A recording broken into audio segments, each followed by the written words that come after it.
After the heavy Ukrainian attacks on Moscow and the simultaneous Ukrainian campaign to cut off Russian supplies in the south, Russia's military bloggers are growing increasingly resigned and painting a bleak picture. Meanwhile, Ukrainian attacks continue, and the Russian military is trying both to carry out retaliatory strikes and to secure its own supply lines. All this in this Ukraine war situation report. Holy smokes! Now save the most at Holy with my code. The effects of the Ukrainian attacks can now be seen on satellite images. This is the refinery from Moscow, where we can see the tank up here whose lid was blown off. And on the other hand, the extensive fire damage to the facility itself, which, as expected, has ceased production. Meanwhile, the Ukrainian unmanned forces are reporting or writing here that until recently, the Russian capital lived in a parallel world and remained untouched by the war. But the attack on an oil facility, just 15 kilometers from the Kremlin, has definitively ended this chapter of history. The most important social contract between the Kremlin and society, which stated that the government fights while the capital rests, is collapsing. Now the Kremlin is facing an acute dilemma. Either artificially divert fuel from poorer regions and provoke a collapse there, or introduce restrictions and vouchers in the capital. Any restriction leads to an internal outbreak. The term Safe Moscow is officially a thing of the past. The new reality of the capital of the aggressor state is a life marked by war, which is establishing its own long-term rules there. So, Russia now has to consider. Moscow now has to consider whether to ration, issue vouchers, or get fuel from somewhere else. But this was not the only attack. It continues, and now a refinery, the refinery in Tyumen, was attacked. It's still unclear what the situation is there.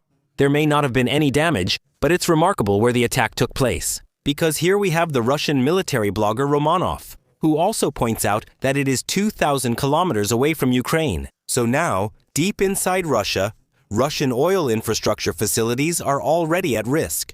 In addition to all this, there was another attack, namely a successful attack on a gas pipeline in Crimea, which was hit by several drones, as reported here by Alex Parker Returns.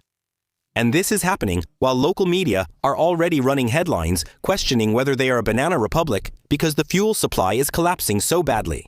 Attacks on oil and gas can of course move the markets. But to be able to speculate, you need a broker. My partner XTB now even offers new customers legal and general shares, which are being given away. Shares of an insurance company that pays high dividends. Anyone who wants to build wealth in the long term should not only pay attention to which stocks or ETFs they buy, but also to which broker they use to invest. Because fees, regulation, and service make a real difference over the years. That's why I chose XTB as my partner broker. XTB is supervised in Germany by BaFin, has been active in the market for over 23 years, and more than 2 million customers are already enjoying the benefits of XTB. Here, you can invest commission-free in over 9,400 stocks and ETFs, with a monthly trading volume of up to 100,000 euros. This is especially important for long-term investors. Every fee is money that isn't invested and can't work for you. Currently, there's also a special promotion for new customers. With my code Heinrich, you will receive 15 free legal and general shares, currently worth about 45 euros. I specifically chose Legal General because the company pays dividends. This way, you can experience firsthand what it's like to have a stock in your portfolio that can generate direct dividends. Of course, the same applies here. Stock prices can fluctuate, and dividends are not guaranteed. To receive the shares, you need to use the code Heinrich when opening your account. After that, you must make your first deposit within 7 days and confirm the promotional terms in the mobile app. The promotion is only running until June 30th and is limited to the first 80 new customers. Use the link in the description or the QR code. You'll find the details and terms and conditions there. Act quickly to claim your piece of Legal General, as the promotion ends in a few days. Meanwhile, Russian military bloggers are calling for revenge for, or as a reaction to, the Ukrainian attacks. It is repeatedly discussed that the bridges over the Dnipro should be attacked. On the one hand, this is being demanded by Russian military bloggers. On the other hand, I have addressed this issue several times myself.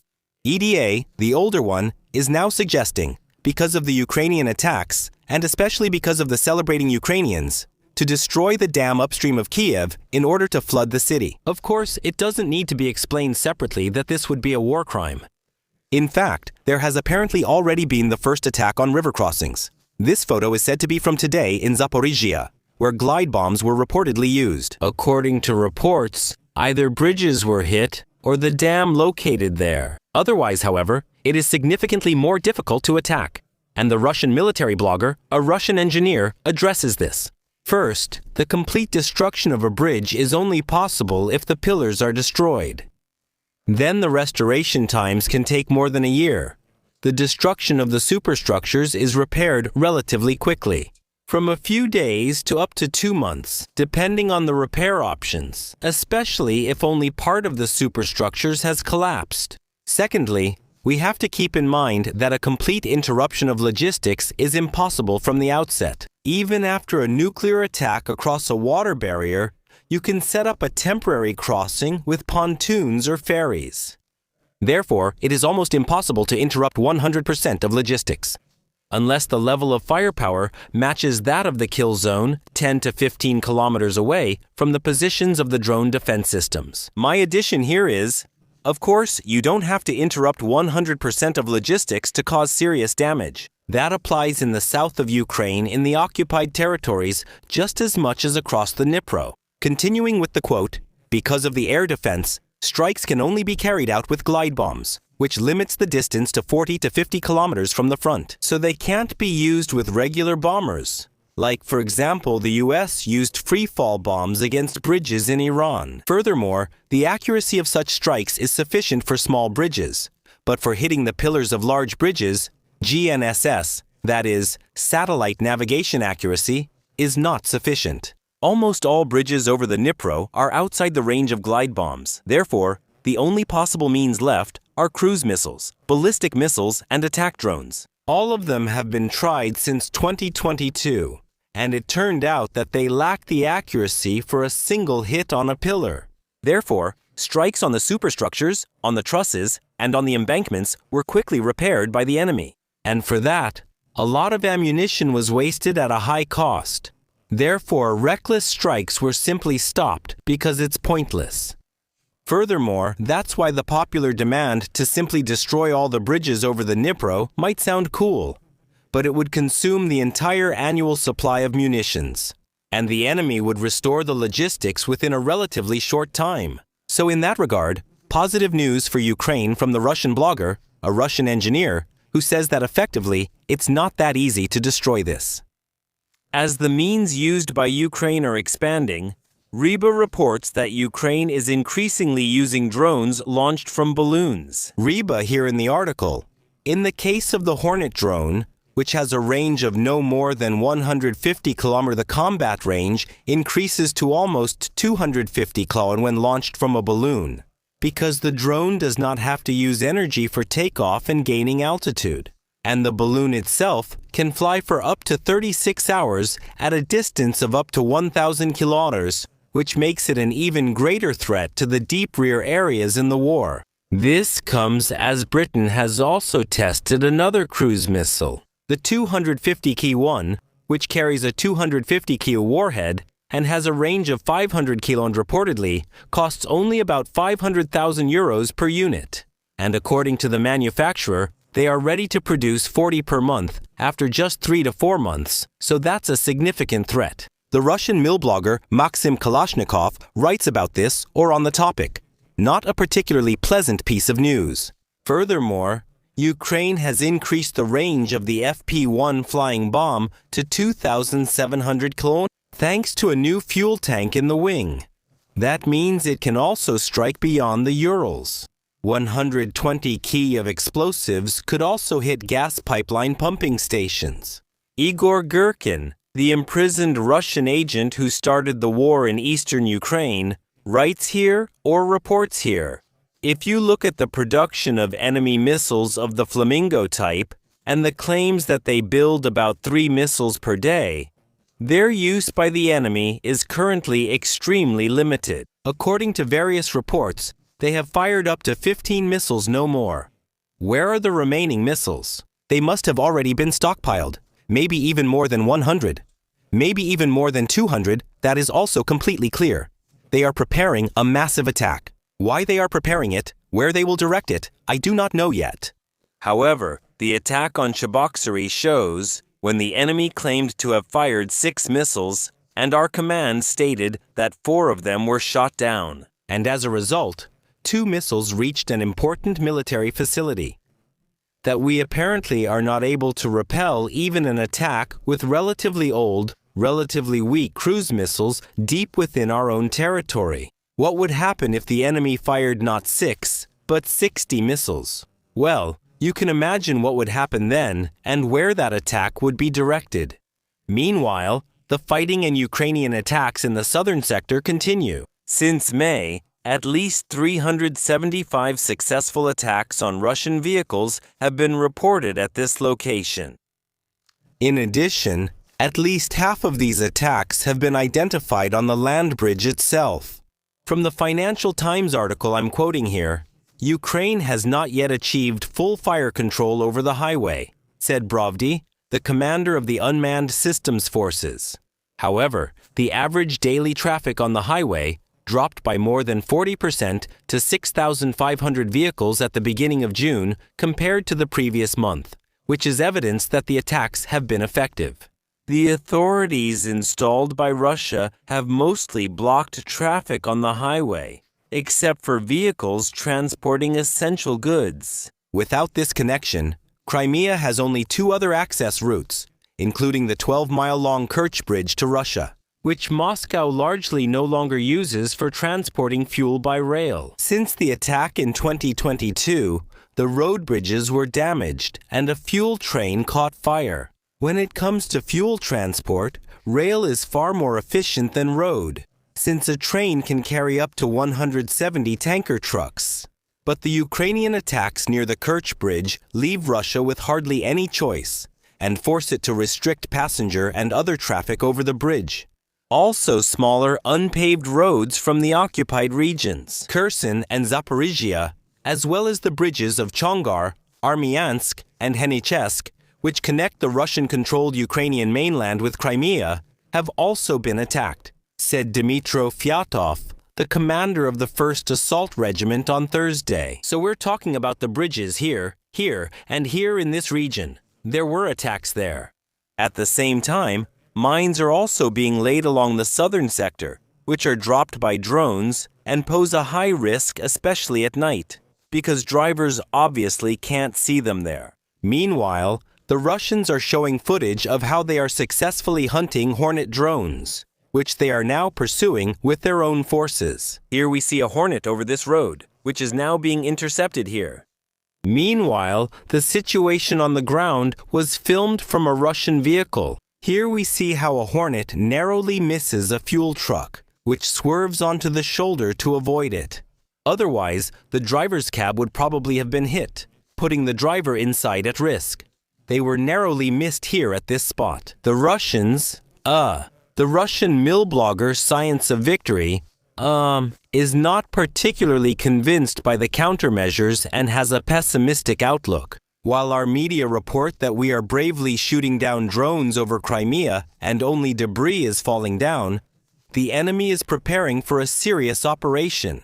We will now consider what kind of operation this is. At the end of May and the beginning of June, the enemy began actively attacking fuel tankers and disrupting the infrastructure of Crimea, ruining the summer on the peninsula. The purpose of this phase of the global operation is to create panic among the residents of Crimea and visitors to the peninsula, to generate mass dissatisfaction with the government, and to destabilize the country from within. This makes sense before the autumn elections, since Russia will hold new elections then. However, our leadership is also taking measures here, and gasoline continues to be supplied to the peninsula in small quantities. The next phase of the operation is the destruction of the bridge over the Chongar, to cut off Crimea's shortest land route to the mainland. The enemy is methodically bombing the Chongar bridge section, just as they did previously with the bridge in Kherson. This bombardment will continue until the bridge is seriously put out of commission. A large number of drones are being used for this purpose. However, the Chongar bridge is only part of the plan. The next phase will probably be the destruction of the Crimea Bridge with UAVs, drones, as well as cruise missiles, and attempts at sabotage. It is possible that all these methods will be used together. As a result, after these bridges are put out of service, the enemy will intensify its attacks on the Novorossiya Highway, which is in the south of the land bridge, and try to destroy vehicles that bring necessary goods to the peninsula. The climax of this operation will be a humanitarian catastrophe. An entire region will be cut off from the mainland. By exploiting the impact of this problem, the enemy wants to destabilize the domestic political situation in Russia, because, as is well known, Russia can only be destroyed from within. That is what the enemy is aiming for. Igor Girkin is also pessimistic about the current situation. He writes, "We are expecting the situation to get worse, and how actively we are fighting, how the whole country is mobilizing all its strength right now. I just observed this when I saw how huge, physically strong, not yet old men in our colony, prison colony, are mowing grass on lawns instead of working in arms factories.